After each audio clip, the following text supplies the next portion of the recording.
On our marks, I think we can all agree screen time is where we run to when we want to know how much time we spent watching anime instead of studying, right? Wrong! It's a pain having to manually take notes of how you spend your day. You often won't really get to know where your time really goes. And that's why we have timing, the go-to tool for automatic time tracking. And it runs in the background while you just sit back and relax and focus on work. Also, thank you Timing for sponsoring this video. Alright, so it's 8 a.m. in the morning, so I'm going to spend my full day doing some productive and unproductive tasks to see how timing is able to track every single one of those. Also, I need to take a shower. I look very weird right now. Sorry guys, I got distracted along the way. Yeah, catching up on some Gen V right here, which timing is also going to track for us. Yeah, and this is the funny thing about trying to be productive, right? You start off your day trying to get serious stuff done, like me working on this video for example, but then you just bump into something you haven't finished watching, like this. But no, the responsible move is to close it. Well, it's too late for that already. I am only 45% productive, very expected. And as you can see, it's already logged in the 26 minutes and 21 seconds I spent completing that episode of Gen V in L Media Player. From the look of things, besides L Media Player and Google Gemini, I have been pretty unproductive today.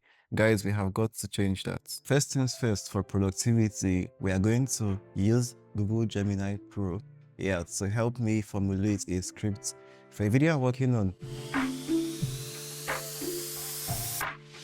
Along the way, I also had some breakfast. Yeah, we have some interesting food in my country.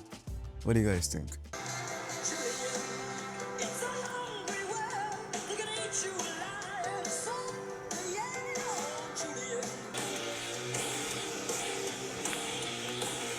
There is no way timing can know how long I used to eat breakfast since it's an offline activity.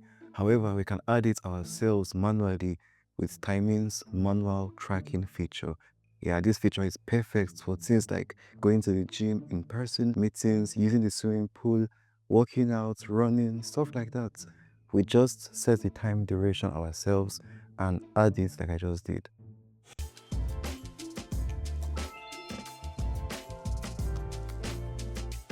Under practically, let's say 1.5 hours, I spent 46 minutes obviously on L Media Player watching Gen V, and I also spent some time watching Peacemaker, as you guys saw. I spent only 11 minutes on Gemini. Wow, that felt like half an hour.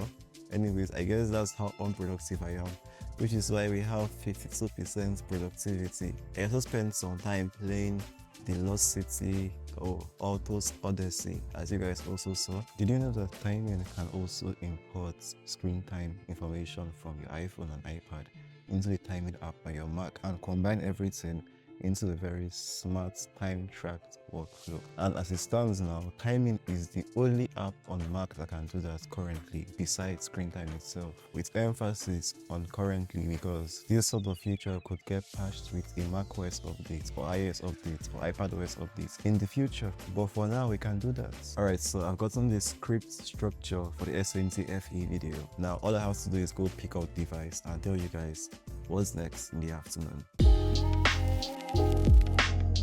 Newsflash guys, it's currently 9:52 p.m. I went out with the intention of coming back to complete my productivity, but unfortunately it was so stressful out there. Still, I was able to throw in 1 or 2 tasks as I came back. Let's check out the timing. What do you see here? Just a brief and very concise glance of every single thing I was up to, without having to show me long boring details. Something like this and this and this, for instance. You see, these are very annoying details. I don't need to know every single directory I visited. You get the idea, right? And timing excels at this, just giving you what you need to see, with the option for you to still deep dive into it if you want to. I came across this feature in timing for teams. The way I even say it best to use this, let's say you are a team leader and you're responsible for your team members. You can practically like check out all their productive hours and make your decisions from there. I'm sure you're probably wondering, with an app that can track this much about my activities, how is the privacy situation like? Good question. The thing about timing is that you have full control and you can decide when to turn the app or tracking on and off at any time you like. Also, everything that happens with your tracked results is stored on device. There is no cloud uploading and all that BS or selling your information. Also, timing detects your incognito mode in apps like Chrome and Safari, and it knows your private business is your business and it doesn't even bother naming them in any way. It just names them as private. You can even choose to not track that at all. And then there is an exclusion or blacklist feature in the app that also lets you prevent some certain files, folders, or apps from being tracked at all. Timing has a 30-day free trial for everyone. There are 3 types of pricing for every productive situation. Timing also offers you 20% off when you use this link, timingapp.com/iHaadi. Timing does report generation very extensively as well. Supports Excel, PDF, JSON, HTML, and CSV, which means you can get very detailed results and reports and outputs out of the tracking results.